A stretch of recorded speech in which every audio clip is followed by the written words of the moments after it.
Item ಯಾವುದೇ ಇರಲಿ try ಮಾಡಿ ಆಚಿ ಚಿಕನ್ ಮಸಾಲಾ. ಆಚಿ ಚಿಕನ್ ಮಸಾಲಾ. ಸ್ವಯಂ ಘೋಷಿತ ದೇವಮಾನವ ಮಲ್ಲಿಕಾರ್ಜುನ ಮುತ್ಯ ಅಪ್ರಾಪ್ತ ಬಾಲಕಿಯ ಮೇಲೆ ಅನುಚಿತವಾಗಿ ವರ್ತನೆ ಮಾಡಿದ್ರ ಅನ್ನೋದು ಪ್ರಶ್ನೆ ಇದೆ. ಕಾರಣ ಸೋಷಿಯಲ್ ಮೀಡಿಯಾದಲ್ಲಿ ಒಂದಷ್ಟು ವಿಡಿಯೋಗಳ ಜೊತೆಗೆ ಈ ರೀತಿ ಚರ್ಚೆಗಳಾಗ್ತಾ ಇತ್ತು. ಬಟ್ ಮುಂದುವರೆದ ಭಾಗ ಅನ್ನೋ ರೀತಿಯಲ್ಲಿ ಮಲ್ಲಿಕಾರ್ಜುನ ಮುತ್ಯ ಅವರ ಮೇಲೆ ಪೋಕ್ಸೋ ಪ್ರಕರಣ ದಾಖಲಿಸಿದ್ದಾರಂತೆ ಪೊಲೀಸರು.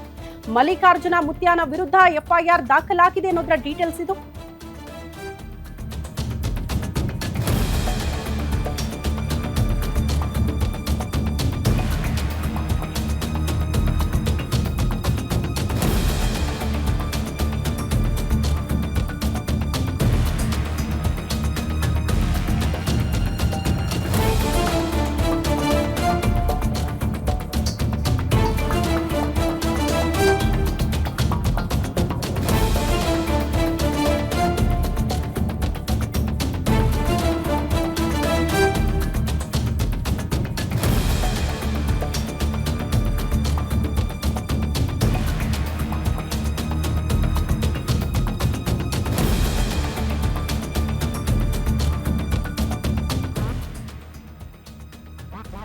ಸ್ವಯಂ ಘೋಷಿತ ದೇವಮಾನವ ಮಲ್ಲಿಕಾರ್ಜುನ ಮುತ್ಯಾಗೆ ಬಿಗ್ ಶಾಕ್ ಎದುರಾಗಿದೆ.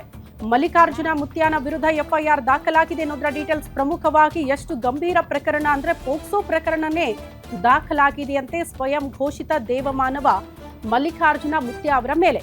ಪ್ರಮುಖವಾಗಿ ಈಗೇನ್ ದೃಶ್ಯ ನೋಡ್ತಾ ಇದ್ದೀರಲ್ಲ ಅದನ್ನ ಕಂಪ್ಲೀಟ್ ಆಗಿ ತೋರ್ಸಕ್ಕಾಗಲ್ಲ. ಬದಲಾಗಿ ಈ ಅಪ್ರಾಪ್ತ ಬಾಲಕಿಯನ್ನ ಹಿಡಿದುಕೊಂಡಿರುವ ರೀತಿ, ಆಕೆಯ ಜೊತೆ ಮುತ್ಯ ಅವರು ವರ್ತಿಸಿರುವ ರೀತಿ ದೊಡ್ಡ ಮಟ್ಟದ ಆಕ್ರೋಶಕ್ಕೆ ಕಾರಣ ಆಗ್ತಾ ಇತ್ತು. ಕಾರಣ ಸೋಷಿಯಲ್ ಮೀಡಿಯಾದಲ್ಲಿ ಈ ವಿಡಿಯೋ ಹಾಕೋ ಮೂಲಕ ಜನಾನೇ ಚೀಮಾರಿ ಹಾಕೋದಕ್ಕೆ ಶುರು ಮಾಡಿದ್ರು. ಒಬ್ಬ ಬಾಲಕಿಯ ಜೊತೆ ಹೀಗೆ ವರ್ತನೆ ಮಾಡೋದು ಸರಿನಾ ಅಂತ. ಹಂಗಾಗಿ ಇಷ್ಟೆಲ್ಲ ಆಕ್ರೋಶ ವ್ಯಕ್ತವಾಗ್ತಾ ಇದ್ದಂತೆ ಈಗ ಮಲ್ಲಿಕಾರ್ಜುನ ಮುತ್ಯ ಅವರ ಮೇಲೆ ಪೋಕ್ಸೋ ಪ್ರಕರಣ ದಾಖಲು ಮಾಡಿಕೊಂಡಿದ್ದಾರೆ ಪೊಲೀಸರು. ಮುಂದುವರೆದು ಇವತ್ತು ಸ್ಥಳ ಮಹಜರ ಆಗುತ್ತೆ. ತದನಂತರದಲ್ಲಿ ಅಪ್ರಾಪ್ತ ಬಾಲಕಿಯ ಪೋಷಕರ ಸ್ಟೇಟ್ಮೆಂಟ್ ಕೂಡ ವೆರಿ ಇಂಪಾರ್ಟೆಂಟ್ ಆಗುತ್ತೆ. ಕಾರಣ ತಮ್ಮ ಮಗಳ ಜೊತೆಗೆ ನಿಜಕ್ಕೂ ಅನುಚಿತ ವರ್ತನೆ ಆಯ್ತಾ ಅನ್ನೋದ್ರ ಬಗ್ಗೆ ಅವರ ಸ್ಟೇಟ್ಮೆಂಟ್ ಬಹಳ ಇಂಪಾರ್ಟೆಂಟ್ ಆಗುತ್ತೆ. ಅವರ ವಿಚಾರಣೆ ಆದ ಬಳಿಕ ಇವತ್ತು ಮಲ್ಲಿಕಾರ್ಜುನ ಮುತ್ಯ ಅವರ ವಿಚಾರಣೆ ಕೂಡ ನಡೆಯಲಿದೆ ಅನ್ನೋದ್ರ ಡೀಟೇಲ್ ಸದ್ಯ ಸಿಗ್ತಾ ಇದೆ.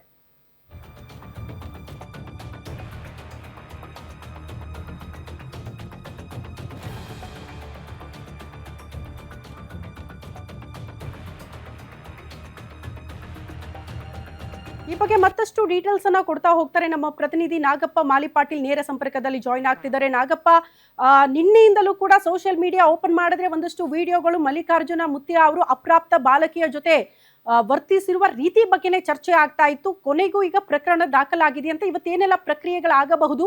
ಇನ್ಫ್ಯಾಕ್ಟ್ ಮಲ್ಲಿಕಾರ್ಜುನ ಮುತ್ಯ ಅವರು ಸದ್ಯ ಎಲ್ಲಿದ್ದಾರೆ ಅಂತ? ಯಾದಗಿರಿ ಜಿಲ್ಲೆಯ ಶಹಾಪುರ ತಾಲೂಕಿನ ಮೊಹಲ್ ರೋಜ್ ಗ್ರಾಮದ ಏನಂತಂದ್ರೆ ನಡೆದಾಡುವ ದೇವರು ದೇವ ಮಾನವ ಎಂದು ಕರೆಸಿಕೊಂಡಂತ ಮಲ್ಲಿಕಾರ್ಜುನ ಮುತ್ಯ ಅವರ ವಿಡಿಯೋ ಏನು ಅಪ್ರಾಪ್ತೆ ಜೊತೆ ಏನು ಅನುಚಿತ ವರ್ತನೆ ಮಾಡಿರೋ ಪ್ರಕರಣಕ್ಕೆ ಸಂಬಂಧಪಟ್ಟಂತೆ ಈಗಾಗಲೇ ಗೋಗಿ ಪೊಲೀಸ್ ಠಾಣೆಯಲ್ಲಿ ಮುತ್ಯ ಅವರ ವಿರುದ್ಧ ಪೋಕ್ಸೋ ಕಾಯ್ದೆ ಅಡಿ ಕೇಸ್ ಕೂಡ ದಾಖಲಾಗಿದೆ. ಆದ್ರೆ ಕೇಸ್ ದಾಖಲಿಸಿದ ನಂತರ ಈಗಾಗಲೇ ಗೋಗಿ ಪೊಲೀಸರು ಸ್ಥಳಕ್ಕೆ ಆಗಮಿಸಿ ಏನು ಮಲ್ರೋಜ ಕ್ಷೇತ್ರದಲ್ಲಿ ಅಲ್ಲಿ ಆಗಮಿಸಿ ಯಾವ ದಿನ ನಡೆದಿದೆ, ಇದೇ 19ರಂದು ಈ ಅಪ್ರಾಪ್ತೆ ಜೊತೆ ಅನುಚಿತ ವರ್ತನೆ ಮಾಡಿದಿರಾ ಎಂಬ ಮಾಹಿತಿ ಕೂಡ ಇದೆ. ಹೀಗಾಗಿ ಆ ಘಟನೆ ನಡೆದ ಸ್ಥಳದಲ್ಲಿ ಸ್ಥಳ ಮಹಜರು ಕೂಡ ಗೋಗಿ ಪೊಲೀಸರು ಆಗಮಿಸಿ ಸ್ಥಳ ಮಹಜರು ಕೂಡ ಮಾಡುವ ಸಾಧ್ಯತೆ ಇದೆ.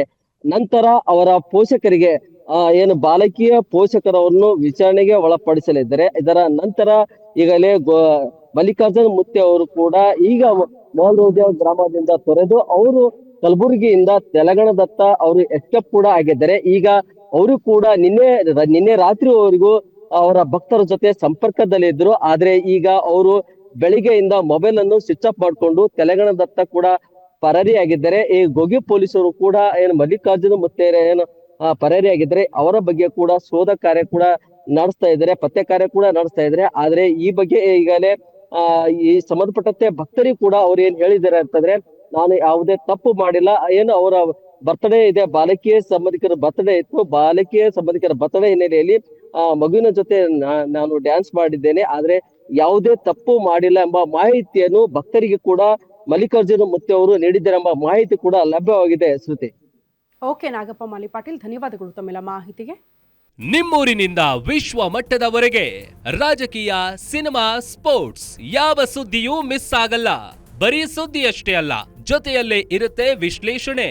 ಗ್ಯಾರಂಟಿ ನ್ಯೂಸ್ ನ ಸಬ್ಸ್ಕ್ರೈಬ್ ಮಾಡಿ, ಫಾಲೋ ಮಾಡಿ, ಕ್ಷಣ ಕ್ಷಣದ ಅಪ್ಡೇಟ್ಸ್ ಪಡೆಯಿರಿ.